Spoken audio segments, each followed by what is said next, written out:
আজ আরামবাগ দৌলতপুর ত্রিপলি শারদা আশ্রমের পক্ষ থেকে প্রতি বছরের ন্যায় এবছরও রামকৃষ্ণ দেবের বাৎসরিক উৎসব পালিত হলো।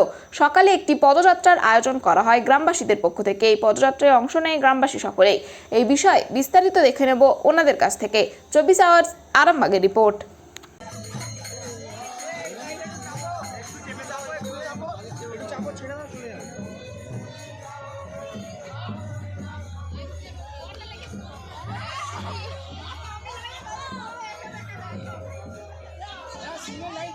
এটা সাংবাদিক এসছে তো এইটা ভালো করে তুলতে না।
জয় রাম পাতিতে জয় রাম পাতিতে জয় হরিতে হলো হলো জয় চরণ ধুলিতে জয় রাম পাতিতে জয় রাম পাতিতে জয় রাম পাতিতে জয় রাম পাতিতে।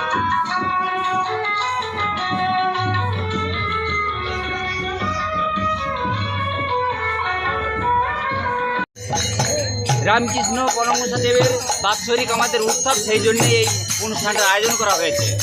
এই পদযাত্রা কতদূর যাবে?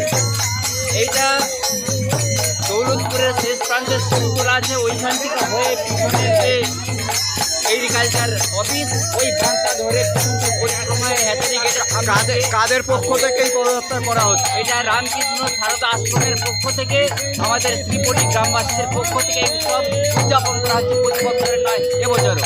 আপনার পরিচয়? আমার নাম সুকুমার কর, ত্রিপলি, দৌলতপুর।